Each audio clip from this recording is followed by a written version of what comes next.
There is a clear difference I've noticed between how inexperienced players play Valorant versus how a real expert tackles the game. And no, I'm not just talking about mechanics, of course there's a name difference, but consistently one of the biggest things I have to work on with students is getting them to avoid this half of the map on defense. They start the round back here, they rotate back here, they live back here, and this sucks. But Casey, why can't they rotate through their own spawn? Well, they can sometimes, but the problem is that the game is played in the middle of the map. There are spawn barriers holding each team back, and at the start of the round, those come down, and all the space between those two barriers is up for grabs. This is what top players refer to as neutral space. The more neutral space you occupy, generally the easier it is to win the round. Instead of playing backside on A, you could give a little peek into A main, you stick your nose out a little bit and see what's up. Maybe you hear 5 people. That is great information, and instantly 2 seconds into the round, you are relaying this to your team. Maybe you don't hear anything, nobody's home. It's possible that you walk up and flank, maybe nobody's there to stop you. The secret tip I try to give to students that I coach is that you should start the rounds near the spawn barriers. You don't need to push up every time, you don't even need to take a duel, maybe you're just sitting there listening for info. But playing close to them gets you more active. You now have more options of the round. You can flank, you can fall back, you can just hold. The other thing that this helps promote is rotating through middle. By rotating through spawn, you can cede all map control to your attackers, and it leaves your team really open to lurkers. While rotating through middle can be a little bit more dangerous, it provides a massive benefit of denying the attackers any chance of catching your team off guard with a lurk. This is really valuable, and not only that, but it also gives you another point of attack oftentimes. If it ever feels like you're getting run over on defense, get out of this area of the map. Play close to the spawn barriers and get active. Trust me, you will thank me later. This is just one of 7 low elo mistakes that you're still making that we are going to go over today. And if you guys are really looking to climb this act, I have got the thing for you. I know aiming can feel really hard, and if it feels like you whiff a lot, you might need something more than just this video. That's why over at SkillCapped, we've recently published a brand new Calm Aim course that details how any one of you can develop Radiant level aim in just a few weeks. While most players just aim in whatever way feels most comfortable, it might surprise you to hear that there's actually a proper aiming technique that pros use that not only make themselves more consistent, but it also helps them get more kills like this. In our course, we're going to teach you this proper technique and even provide you with an aim training routine that you can use to instantly start improving your aim and climbing today. Unlike other routines, this is a simple less than 15-minute exercise that you can do before you play that will do wonders for your aim. And not only that, but our site is literally backed by a rank improvement guarantee. So if you don't climb, you don't pay. If you're really looking to climb this act, or you want to just start fragging out in your matches, be sure to check out our new Calm Aim course using the link below. And other than that, let's take a look at our next low elo mistake. Now, another lesson that I always seem to teach in my coaching sessions is that when rounds get hectic, you need to simplify. Most late round wins aren't super complicated. If you're in a 1v2, most of the time what you need to do is group up with your teammate and trade them out. You don't need to make a big solo play, you don't need to split up and try to track the player, just find your teammate and trade them out. If you have the spike down and you're in a post plant, you don't need to keep throwing in jiggles and trying to land that sick last kill, just set up a crossfire. I find that this one word is super helpful during the later parts of the round. Simplify. The more complicated things are, the more likely you and your teammates are to miscommunicate and mess things up. Instead, set up things like when he taps the spike, we swing. People meme on the 3-2-1 swing a lot because it's stupid effective and not hard to do. You call, let's swing this guy, 3-2-1, swing, and you close out the round. 2v1s are very losable, but they're a lot less losable when you work together. Don't split up, don't give them the 1v1s, just play together and land the trade. This sort of plays into mistake number 3 that you're still making, which is that you still view the game as an individual.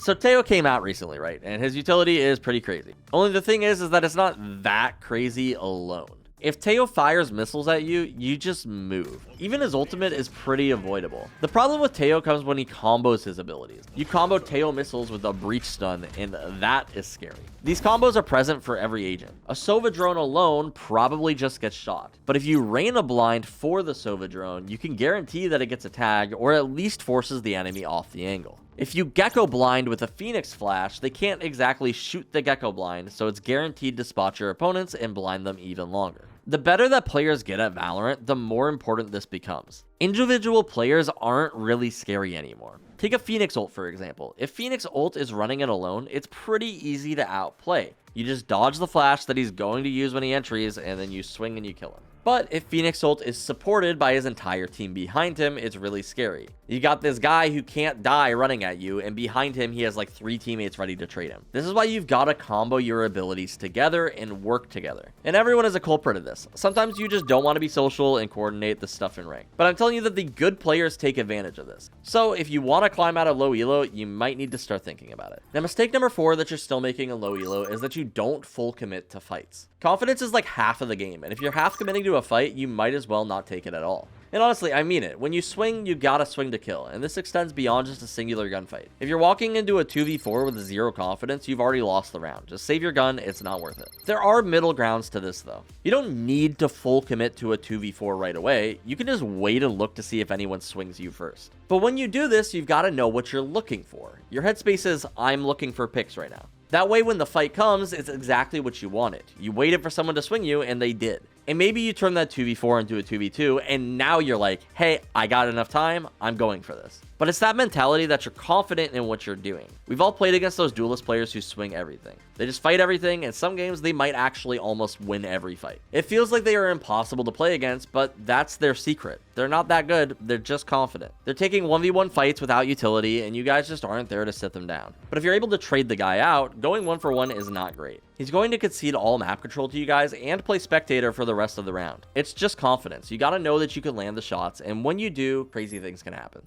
Another way to deal with these players is also just dumping utility on them, which is our 5th low elo mistake that you are still making. We watch so many players who are afraid to use their abilities. Did you know that on average, pro players have their ultimate for like 1 round once it's available? It's not necessarily that they get giga value out of every single ultimate, but just because they're abilities and they're meant to be used. If you use your ultimate right when it's up, you might get another one. 2 okay ults is a lot better than 1 really good ult, because 2 okay ults normally still results in 2 round wins. Think about it. You normally don't need some colossal swing to win the round. You just need that little bit of an extra edge to push your team over. Now, not only that, but keep in mind that even a whiffed ultimate can still provide some value. Let's again use Teo as an example. If you ult A main at the start of the round, even if you don't get any kills, you still confirm that A main is clear. You can push up, take that space, even potentially flank. And not only that, but you've disrupted the enemy team's flow if they were there, and you forced them to react. Based on what you did, you can pretty accurately predict how they will react. They're probably going to push B. But you knew that when you ulted. You knew the ult was going to push them away from A. That's the whole point. Now they're playing on your terms, which is really good. Maybe you could have a stack prepared at B for when they get there. It's not just ultimates though, it's also normal abilities. I can't tell you how many breaches or KO players I've coached who will finish rounds with both of their flashes in their pockets. It's genuinely unacceptable. If you are playing a flash initiator, you need to flash for your team. I don't care if you dump both of them on that over-aggressive duelist that we were talking about earlier. You get your team into sight safely, and you make sure that you're using your utility. One of the best ways to practice util is to just set a goal for yourself that you're going to never have full utility at the end of the round. Obviously, this doesn't always work, but it's a good start. If you find that you're still failing at this, start dumping util earlier. The more you do this, the more you'll realize that you don't need to dump utility everywhere. You should start passively feeling like, hey, I haven't really seen anyone fighting this area. Maybe I don't need to flash it this round. So you start with the small habit of, I'm going to use a flash to clear every angle right away. And eventually you can learn to optimize it. You don't need to expect that every flash or every molly is going to be perfect. Just get practice using them. Now, kind of on the same note, mistake number 6 that low elo players make is that they don't give themselves the chance to win the round. Sure, they don't use their abilities, but also they got these weird ass buys that they do constantly. Players will win the first round, and then they will buy nothing the second round, and then just run with the ghost, and then also buy nothing for the bonus round, and stay with that ghost for the third round. And then you will see them just buy a Vandal the fourth round. Like, if you're going to do these crazy save strats, at least buy an operator or something worth saving for. But you can literally buy a Vandal second round if you want to, and you can buy a Vandal on the bonus round if your team's economy is good enough. Every round matters, and staying on a Ghost for 3 rounds in a row is absurd. That is a quarter of the rounds that you're going to play on that half. Not only that, but Valorant is a momentum game, and a lot of players are ready to surrender if they lose the first 4 rounds. If I were you, I would not be risking it. And it's not like if you do this save strat, your economy is magically perfect for the rest of the half. You're more likely to throw the anti-eco while doing this, and you're also less likely to win the bonus as well. Losing rounds is not good for your economy. It's much better that you just go in full strength and you actually try to win the round. Listen guys, how do you warm up in the game? When you're playing deathmatch, sure, some people practice with a sheriff, but most people will practice with a vandal or a phantom. That is the gun in Valorant. And I can't tell you how many players I've loaded up a Valorant before, only to find that because they're forcing every single round, they only get a vandal in their hands 3, maybe 4 rounds and a half. For players who feel like they have decent aim, but for some reason can't just climb, this should be your #1 goal. Get a vandal in your hands and see if you're able to win those buy rounds. If you don't know general buying strategies, here's how it works. On pistol, you full buy everything you can. This is one of the most important rounds of the game, and you need to spend those 800 credits. If you win pistol round, you full buy again, everything that you can. There are exceptions to this rule, but if you're in low elo, don't worry about that. Stick to the rule. Now, if you lose pistol, you full save. Don't buy anything. Again, there are exceptions to this rule. Don't worry about them right now. Finally, on the 3rd round, if you won both pistol round and the 2nd round, you can save and full buy the 4th round. Or if your team still has a lot of guns left over, you can also choose to buy on the 3rd round. However, if you lost pistol round, regardless of how the 2nd round turns out, you should be buying on the 3rd round. There's your little cheat sheet. Aside from that, if you don't have enough money to buy a vandal and armor, you save.